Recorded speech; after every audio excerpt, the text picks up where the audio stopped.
हरे कृष्ण कृष्ण कृष्ण हरे हरे, हरे राम राम राम हरे हरे। गुरु ब्रह्मा गुरु विष्णु गुरुदेव महेश्वर, गुरु साक्षात् परम ब्रह्म तस्मै श्री गुरवे नमः। जय गुरुदेव जय गुरुदेव जय गुरुदेव। पाठ करछि श्रीमद् भागवत गीता एकादश अध्याय विश्वरूप दर्शन योग, श्लोक नम्बर 33। तस्मात्त्वमुत्तिष्ठ यशोलाभस्य जित्वा शत्रून् भुङ्क्ष राज्यं समृद्धं मयैवैते निहता पूर्वमेव निमित्तमात्रं भव सव्यसाचिन।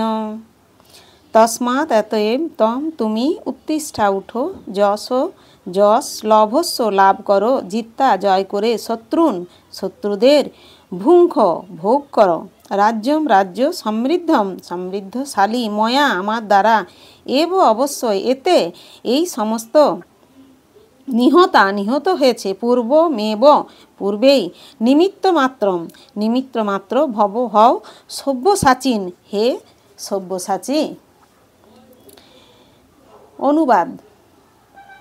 অতএব তুমি উত্থিত হও এবং যশ লাভ করো, তোমার শত্রুদের পরাজিত করে সমৃদ্ধশালী রাজ্য ভোগ করো।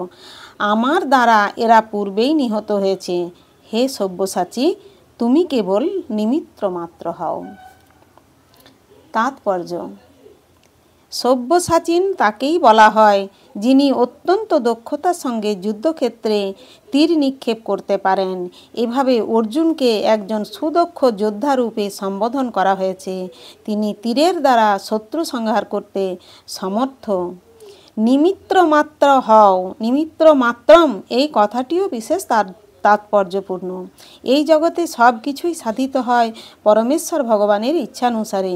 মূর্খ ব্যক্তিরা, যাদের যথেষ্ট জ্ঞান নেই, তারা প্রকৃতির কার্যকলাপকে পরিকল্পনাবিহীন এবং প্রকাশিত সব কিছুকে আকস্মিক উদ্ভব বলে মনে করে। তথাকথিত অনেক বৈজ্ঞানিকরা বলে যে হয়তো এটি এই রকম ছিল বা এই রকম হলেও হতে পারে, কিন্তু হয়তো বা হতে পারে এই ধরনের কোনো প্রশ্নই ওঠে না। এই জড়জগতে একটি নির্দিষ্ট পরিকল্পনা কাজ করছে। এই পরিকল্পনাটি কি? জড়জগৎটি বদ্ধ জীবাত্মাদের জন্য ভগবদ্ধামে ভগবানের কাছে ফিরে যাওয়ার একটি সুযোগ। যতক্ষণ পর্যন্ত তাদের দাম্ভিক মনোভাবের কারণে তারা জড়জগতের উপর আধিপত্য করতে চায়, ততক্ষণ তারা বদ্ধ। কিন্তু কেউ যখন পরমেশ্বর ভগবানের পরিকল্পনার কথা উপলব্ধি করতে পারেন এবং কৃষ্ণ ভাবনায় ভাবিত হয়ে ভগবানের সেবায় নিয়োজিত হন, তিনি যথার্থ বুদ্ধিমান। জড়জগতের সৃষ্টিকার্য এবং বিনাশকার্য সাধিত হয় ভগবানের উৎকৃষ্ট পরিচালনায়। এইভাবে ভগবানের পরিকল্পনা অনুসারে কুরুক্ষেত্রের যুদ্ধ সংগঠিত হয়েছিল। অর্জুন যুদ্ধ করতে চাইছিলেন না, কিন্তু তাকে বলা হয়েছিল যে পরমেশ্বর ভগবানের ইচ্ছা অনুসারে তার যুদ্ধ করা উচিত। তা হলেই তিনি সুখী হবেন। কেউ যখন সম্পূর্ণভাবে কৃষ্ণ ভাবনাময় হন এবং ভগবানের অপ্রাকৃত সেবায় তার জীবনকে সর্বতভাবে উৎসর্গ করেন, তিনি সার্থকতা লাভ করেন।